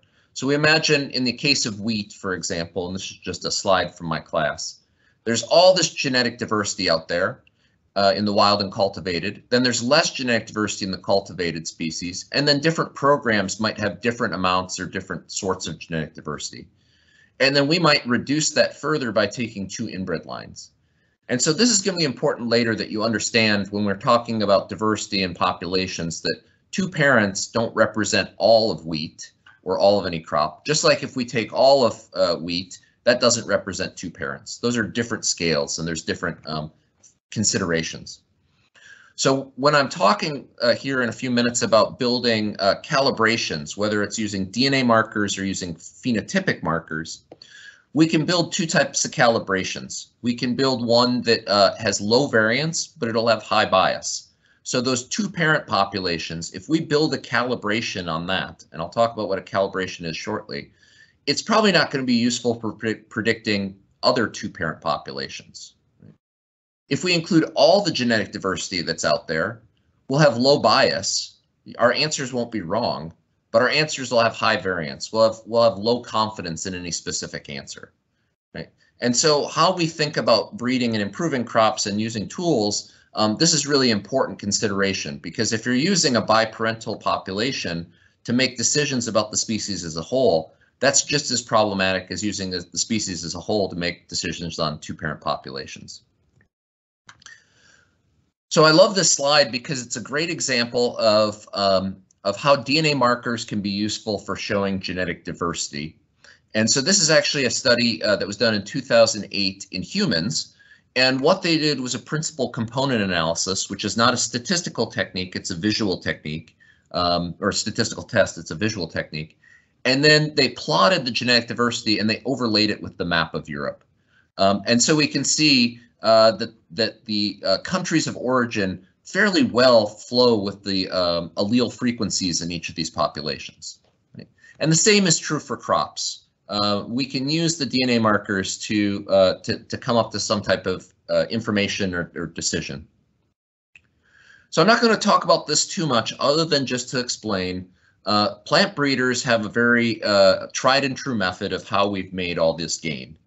So the idea is that if we grow more plants and we measure those plants better and we use more genetic diversity and we create more seasons per year, so we try and get 2 cycles in or 3 cycles in, we end up increasing our genetic gain. We make more progress in improving our crop. And so these are the 4 big targets that we think about for how we're going to improve for climate change, or if we're how we're going to improve pizza.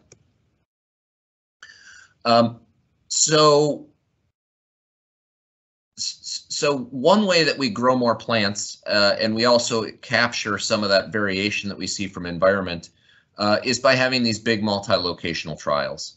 So I'm going to talk about my own breeding program. I think I switched a slide somewhere in here first, but we can also scale this up to many corn researchers throughout the United States. And I know you have similar projects in Europe for various species that allows us to look at how environment management or genetic by environmental interaction affects the traits that we measure and care about. So in my personal corn program, we grow about 10,000 nursery plots each year, which is where we make self-pollinations and crosses. And then we grow about 17,000 yield trial plots, where the only goal is to measure yield or flavor or whatever. And those are usually done in hybrids, and the nurseries are usually done in inbreds. Bill Rooney, my counterpart in sorghum, has the largest sorghum breeding program, I think, in the world. His program's much larger than mine, and this was a number just from 1 year. And then we have a wheat breeder as well, who also has a large number of plots, grows in more locations than I do in corn. But in this case, the private sector is almost always at a larger scale, right? They've figured out how to scale these things up much better. But again, they're trying to develop mega varieties. And this is just a picture of a biparental population. It's actually a 4-parent population. And so maybe you can see some various variation here, and then the split between a delay planting and an early planting. So the first way we try and increase the number of plants we screen, or an ability to measure plants better, or to create more seasons per year, is by using genomics. And I'm not going to spend a long time talking about this. Randy showed a slide yesterday, and I think people are probably familiar from human studies, where the idea is we connect genetic markers, random genetic markers throughout the genome. Okay, so these are the 10 chromosomes of maize. And then there's, I think, 150,000 random DNA markers that were collected on this population. And then we phenotype a trait like red cob color or yellow grain color. And we can create statistical associations between that phenotype, that thing we measure, and the DNA.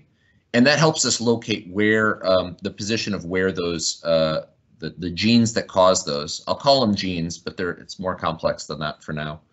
And so this has been done for a long period of time. Christian does it, Mark does it, I think Christopher does it. There's numerous people here in BrIAS who use these type of techniques to find genes of interest. One of the challenges that we've had in maize is that we thought that this was going to be easy. We thought that if we discover genes for red cob color or discover genes for domestication traits or for disease resistance, it would scale to all things. And I'm going to show you why that becomes problematic. So there have been three major methodological waves, and I hope I don't have people's eyes glossing over here, because I think this is sort of important, because we still see this in the human discussion in the popular press and popular media. The first methodological wave was QTL linkage mapping. So that was the biparental populations, where we take genetic markers and then we measure phenotypes, and we try to make some type of inference on the loci causing that. And so we saw that resulted in a lot of knowledge and publications, but we haven't seen very much crop improvement come out of any of those discoveries. In 2005, this idea of GWAS, or genome-wide association mapping, came about. Randy mentioned that yesterday. I think it's pretty common in the human side of things now. And again, the goal is to find loci or find genes. We can use more diverse populations. It's generated a lot of knowledge, a lot of publications, but at least in most crops, I struggle to point to examples where there's been meaningful crop improvement beyond what just breeders have made. So in 2009, this idea of genomic selection, I'm sorry, it should have been 2007 with Bernardo and you, but genomic selection really came to the fore. And this has a totally different philosophy. So instead of trying to find a gene of interest, the goal is to find the best individual. So we create the same type of populations, but we're not trying to map a gene. We're trying to find a best individual. This has generated tremendous crop improvement, almost all in the private sector. It's generated some knowledge, but this is basically non-publishable. And the reason this is non-publishable is because the predictions that are made only apply to the material that was tested in the environments tested. So if Mark Arts is developing a genomic selection protocol in his Arabidopsis population, and then I'm growing totally different Arabidopsis in a different part of the world, his equation or his predictions will not apply to mine. Whereas with these first two, if he finds a gene of interest, they will. And so that's why we have a little bit of a different philosophy here between this discovery of genes versus prediction of genotypes. So it's important that everybody understands cross-validation, both for genomic selection and phenomic selection. One of the questions, I think, or one of the concepts everyone struggles to understand is, if we're not measuring something like plant height, how do we confirm that a DNA marker or a phenotype, a drone image, for instance, predicts that height? And the answer is through cross-validation. And this is the way that genomic selection works. So we'll measure a sample, we'll measure, let's say, DNA markers, we'll measure a phenotype, and then we'll break that sample up into two groups: a training set, which is typically somewhere in the neighborhood of 2/3 of your data, and a validation set, which is typically 1/3 of the data. We will develop a modeling equation from this training set. So y equals mx plus b, something really simple. And then we'll apply it to the validation set, and we'll see how well it does. And so we'll do that thousands of times, dividing up the training set and the validation set. And from that, we can develop a predictive model. So we don't actually have to be able to measure the thing that we ultimately care about, as long as we can predict it. Okay, so that's sort of a radical concept. I think if you're not familiar with it, a confusing concept, but I'm happy to describe that in more detail. So in contrast to that, we think about this idea of identifying genes in the genome, and I'm going to show why this has not really worked out well for maize and why this has been complicated. So in maize, the current estimate is that we have somewhere in the neighborhood of 80,000 genes in maize, with any one variety of maize having 30 or 35,000. So that means there's 35 to 40,000 genes that are missing in any variety relative to another. Now, we don't see that in humans. We don't see that in chickens, right? That's unique to plants where you can just be missing genes, and it's unique to outcrossing plants. But it makes things really complicated. For those of you who've heard about Arabidopsis so far in BrIAS, you can see the genome size is much smaller than maize. So here's maize, there's Arabidopsis. The number of genes is quite a bit smaller, but you find a lot more similarity from variety to variety in Arabidopsis than you do in maize. So that also complicates things. So you've got this huge number of genes, and as I mentioned, these lipoxygenase genes, this is something that we showed, I don't know, 7 or 8 years ago, which were believed to be conserved in every variety of maize. They're believed to be conserved in every variety of plants, according to my colleague Michael Kolomeitz. But once we started screening hundreds of varieties of maize, we started to find that these LOX genes were actually even absent in some varieties. In some varieties, they had 2 copies, right? So this idea of a really conserved important gene, at least in maize, doesn't always hold up. And then to add more complications here, I'm trying to figure out if I'm going too far down the rabbit hole, but is epistasis. And this is the idea that if we identify a gene, which is a goal, let's say you're looking into humans and you're looking for a gene for hair color. If you have a certain gene for hair color, but it's on the wrong genetic background or a different genetic background, in humans, I guess I need to watch my language here. But if it's on a different genetic background, you won't be able to see the expression of that gene. Okay, and that comes from the fact that most things we care about have pathways, whether they're biochemical pathways or genetic pathways. And what we originally thought with genetic discovery is if we identify the gene for violaxanthin, we can predict how much violaxanthin there is. But the complication comes in that it's really dependent on how much of the precursor molecules it gets. And that may be dependent on how much this pathway here gets, right? And everything before it. And so we start to see that the effect of one gene is really dependent on all the alleles at all these other genes that interact with it. So just as a simple example, 3-gene epistasis let's say in QTL mapping, if we're looking for a single gene and 3 genes happen to interact, then the statistical model to actually detect that gene becomes quite complicated. So we need on the order of 3-fold more, to the power of 3 individuals to map that same type of trait. And so at least in maize, this has been the big problem. I think Randy yesterday mentioned that at least 50 or so loci are known for flowering time. So if you imagine they all interact, that makes it really tricky for us to work on a gene by gene basis. So I'm going to transition to phenomics here now. So I gave you some background on genetics and genomics and why it's really complex and complicated, not as simple as we thought, at least in maize.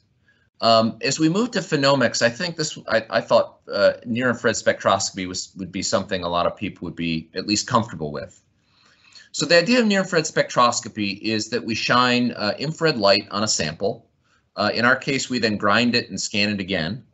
And then we outsource these mostly for chemical analysis. So the common things that you measure with near-infrared spectroscopy are protein, oil, starch. We've developed calibrations for phosphorus, for oleic acid, and for antioxidants. So then we use that cross-validation approach to develop a predictive equation.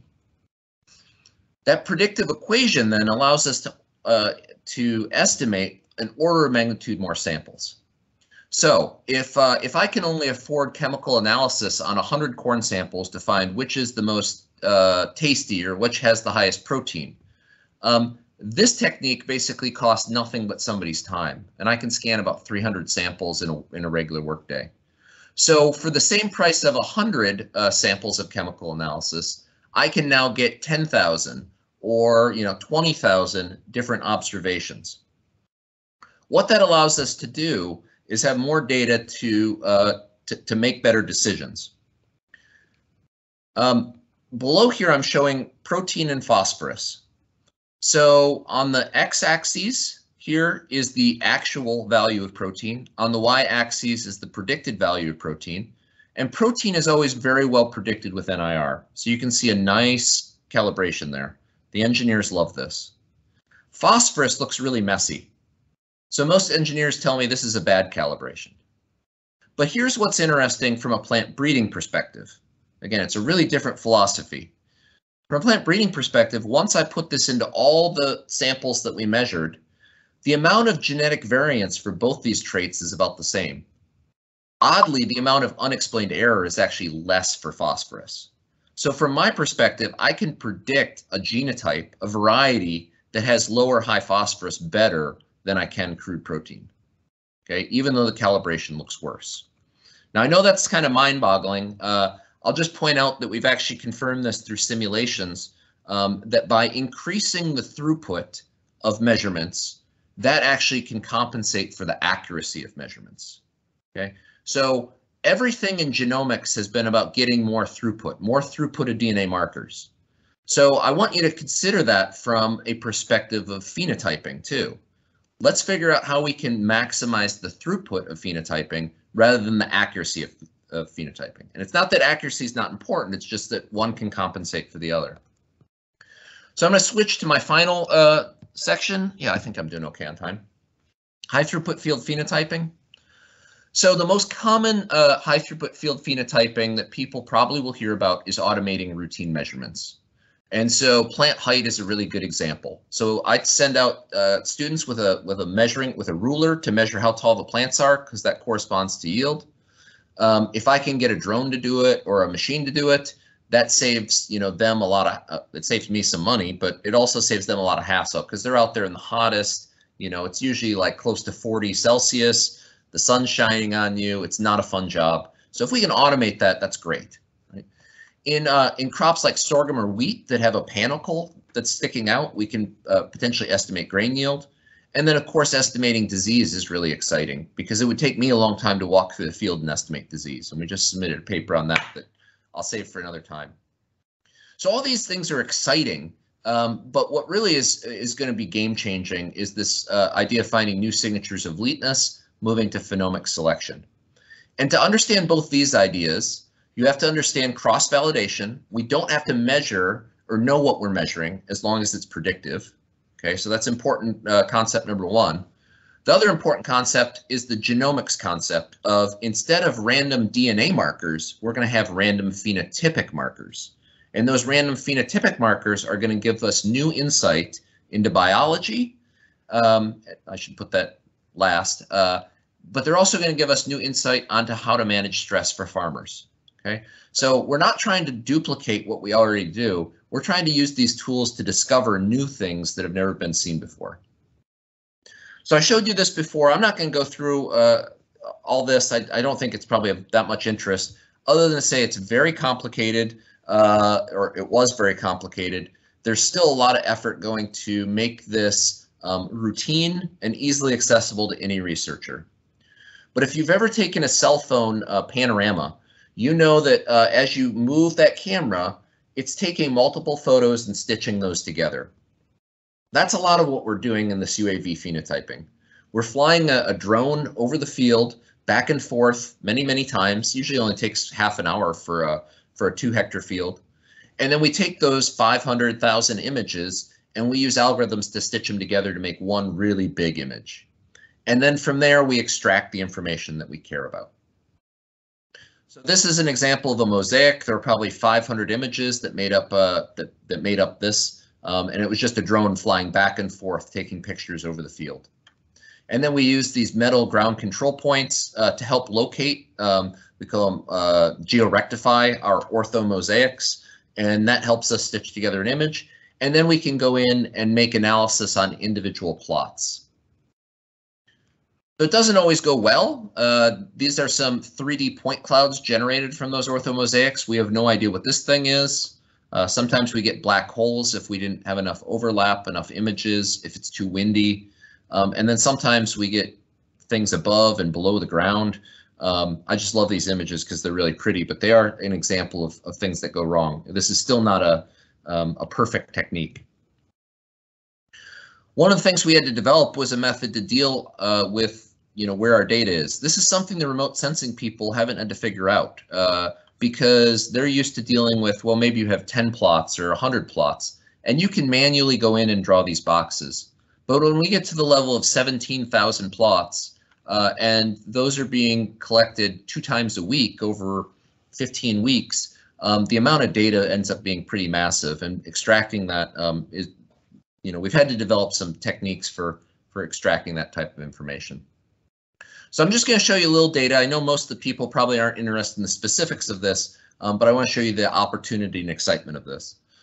So I talked about the Genomes to Field trial. We grow it in optimal planting, so we plant it in an ideal date, we irrigate it, full fertilizer, a dry land planting, which is like drought, and then heat stress, we plant it a month later and we still irrigate it. And then we try and collect data twice weekly. So these are just the 3 trials I mentioned, the late planting, the optimal planting, and the dry land planting. And so what you can see is by using the drone, we can actually measure plant height throughout the growing season. So that's something we've never been able to do before, get this temporal measurement of height. And this costs us very little. It's cheap, far cheaper than running DNA markers. In my environment, these measurements actually correlate to grain yield. So the drone measurements are actually better than the measurement at the end of the season. And so this was just the Genomes to Fields trial. So that's the main takeaway here, is that using different platforms and by flying, we can start to estimate different varieties and how they grow under different conditions. Now, for the few people in the audience that do QTL mapping, one of the things that was really cool we've never been able to do before, and I know Christopher saw this when I talked to his group, was to dissect QTL into individual days. So from this, we can develop predictive algorithms of how tall each plant in the field was at every day. And then we can use those as our phenotype for mapping QTL.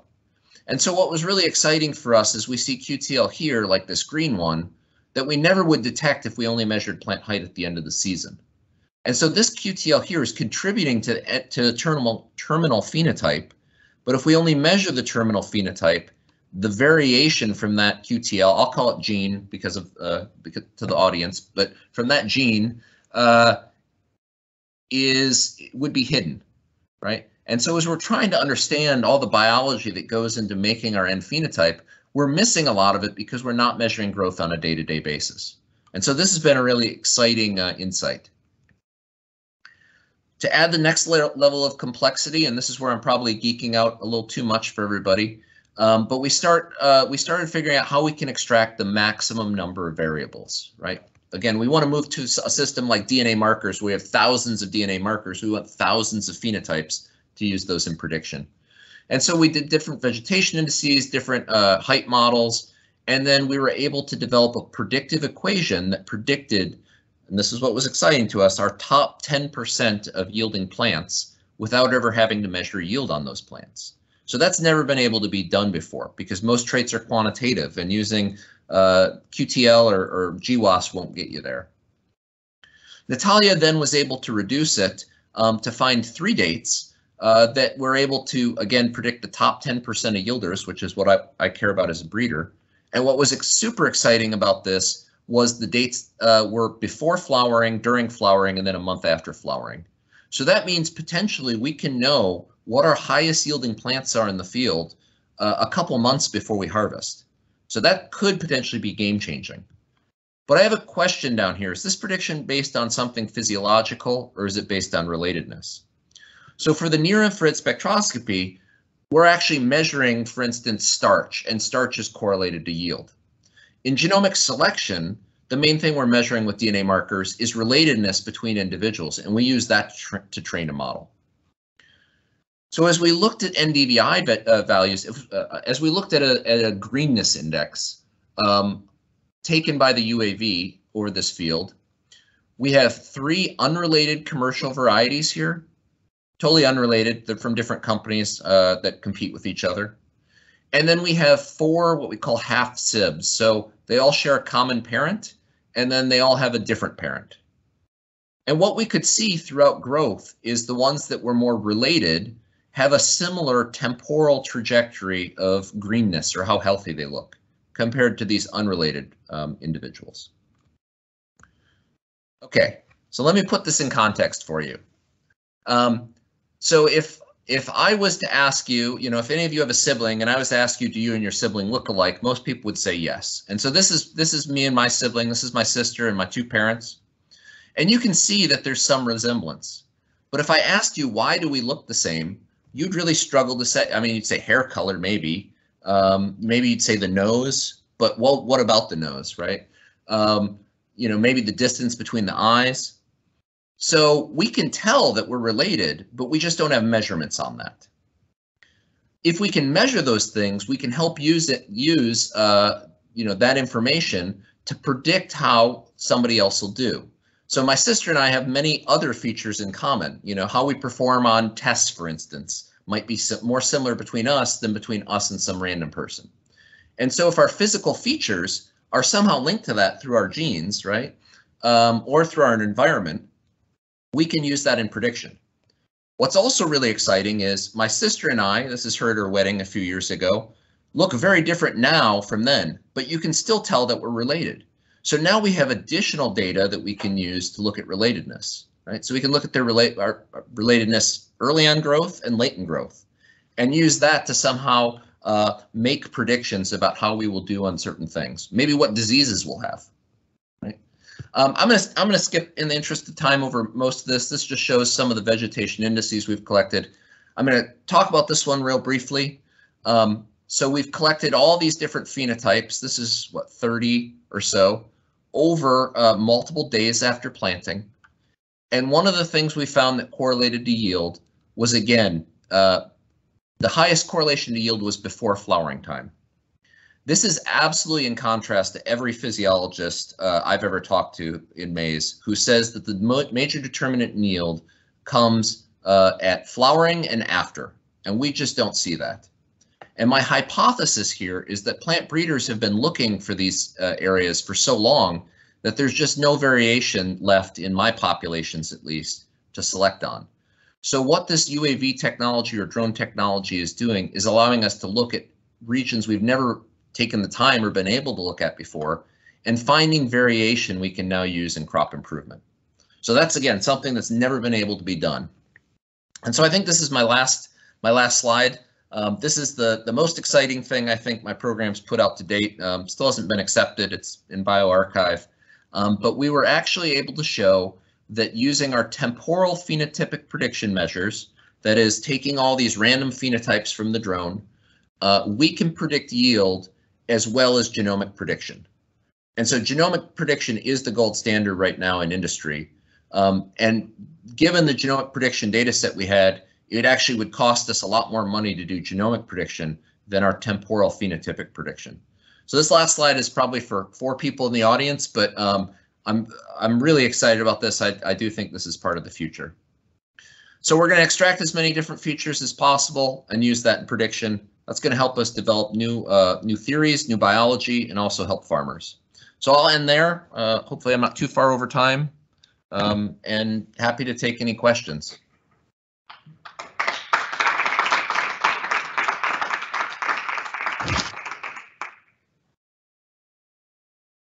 So, who has a question for Seth?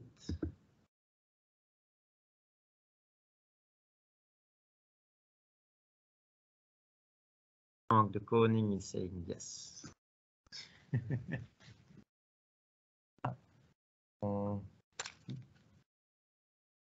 Very quick, because we have to get out of the room. Yeah. We have to exit the room, so. Oh, being kicked out again, huh? Yeah, yeah. Okay. Well, I mean, I expect I'll see everybody in person. On peut encore 10 minutes? Pas trop. 10 more minutes. Yeah. Okay. So one question I have, or two, that they're sort of related. Hear from here? No. You have to come. I think I can. I can hear you. You can hear? Yeah, I think I could hear. Go ahead. Was that Christopher? Hey, yeah, this is Christopher. So two questions that are kind of related. You're talking about, getting biological interpretation out of this phenomic data. Mm-hmm. And then you kind of pose the question of those phenomic predictors that you had possibly just being measures of relatedness. Mm-hmm. So in that case, are you saying there's a biological interpretation there, or are you saying that simply you just have similarities because these are related genotypes that happen to perform well? Yeah, it's a good question. The answer is we don't know yet. I think it's an open question, but like in this case where I was showing, this is not where anybody looks for determinants of yield, right? So what we can now do is find contrasting genotypes and actually dive into the biology. But instead of, so the way that so much of plant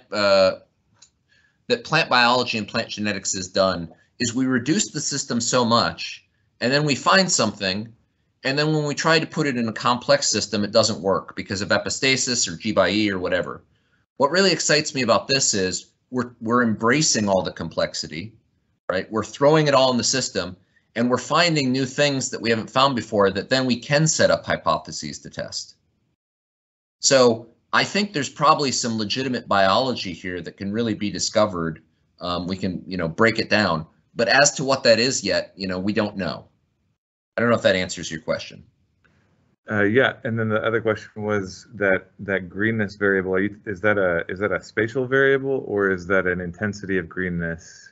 Yeah. So the way we've been able to increase our phenotypes most cost efficiently so far is calculating different vegetation indices, and there is some concern that they are autocorrelated, but we've actually found that they're not autocorrelated enough to be a problem.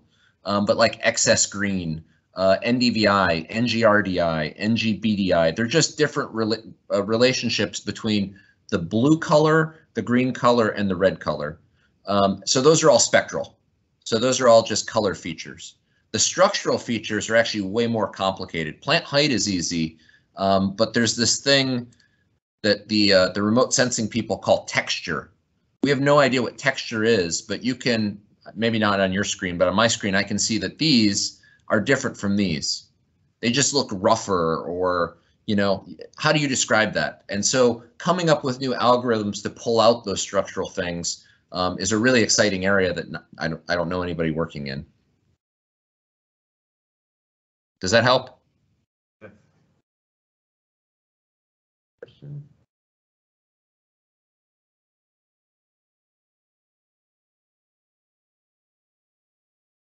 Okay. Yeah, shy.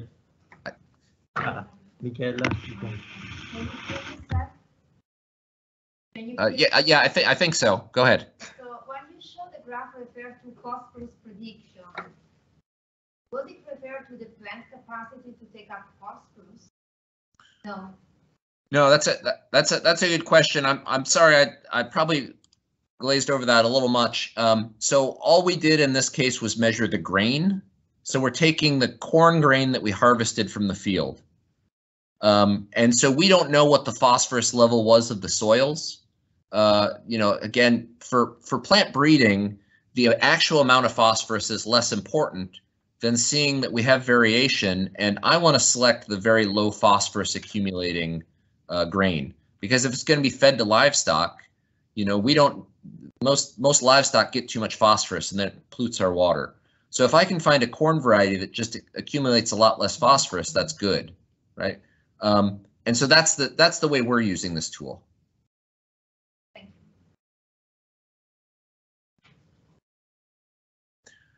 Well, again, sorry I can't be there in person. I look forward to continuing discussion with everybody. I guess next week. Probably next week, yeah. And meanwhile, if you have any other questions, I'm happy to chat with you or talk with you online. I'm sorry I can't be there in person. No more questions.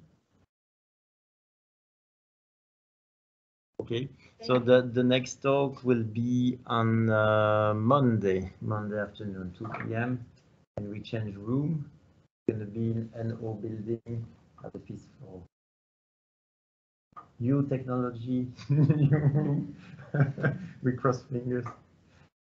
Okay, so thank you again, Seth. And thank you guys. See you soon.